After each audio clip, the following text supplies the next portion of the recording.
তো আমি একটি মজার ধাঁধা আমার অনেকক্ষণ তো মাথায় এলো, সেটা আমি সবার সামনে প্রশ্নটা রাখবো, এরপরে যখন আমি উত্তরটা চাইবো। সরি, আমাদের মধ্যে এসে উপস্থিত হয়েছে সুমন্ত দাস মহাশয়। আমি অনুরোধ করছি মঞ্চে আসার জন্য।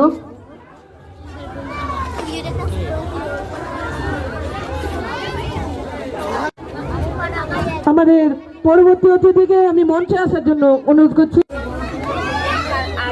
আমরা পেয়ে গেছি মঞ্চে সুমন্ত দাস মহাশয়কে।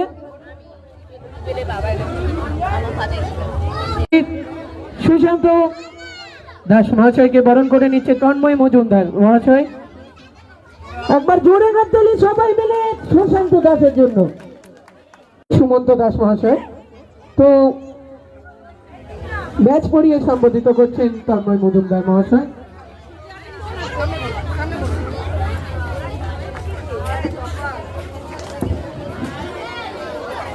আমি অনুরোধ। নমস্কার সবাইকে। এখানে আমি দেখতে পাচ্ছি যে এখানে অনেক ডান্সাররা আছেন, অনেক জায়গায় আপনারা বিভিন্ন জায়গায় ডান্স শেখেন।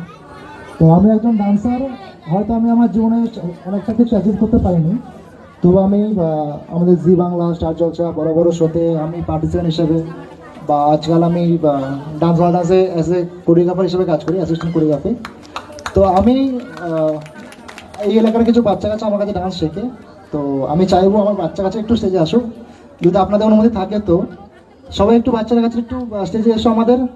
আসো আসো, আর এই চলো চলো।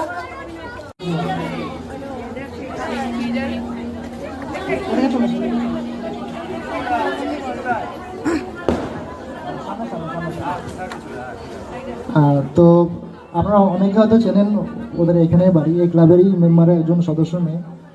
তো ওরা আমার কাছে বেশি দিন নাচ শিখছে না, মাত্র 3 মাস ধরে নাচ শিখছে। তো ওরা আজকে দাদাদের অনেক রিকোয়েস্টে আমি ওদেরকে 2-4টে পারফরমেন্স ট্রাই করবে, আপনারা দেখবেন, হয়তো ভালো লাগবে। আপনাদের ছেলেমেয়েরা অবশ্যই খুব ভালো ডান্স করে। আমি অনেকদিন পরে আসলাম, পূর্ণ করে আসা হয় না সে একটা। তো আমি এখানে বসে ডান্সগুলো সবাই এনজয় করবো। সবাই ভালো করে ডান্স করো, সবাইকে অল দ্য বেস্ট। সবাই চাইবে সবাই জীবনে সাকসেস হও, যেটা তোমরা করছো, ব্যাস এটুকুই ভগবানের কাছে প্রে। বাদ বাকি তখন অনেক ডান্সও দেখতে পাচ্ছি, বুঝতে পারছি যে ভালো ভালো পারফরমেন্স হবে। তো থ্যাংক ইউ সবাইকে। সবাই দেখো, তোমাদের সময় নষ্ট করবো না, যতটা পারফরমেন্স দেখা তোমরা যেটার জন্য এসছো, অবশ্যই সবাই দেখো। থ্যাংক ইউ, নমস্কার।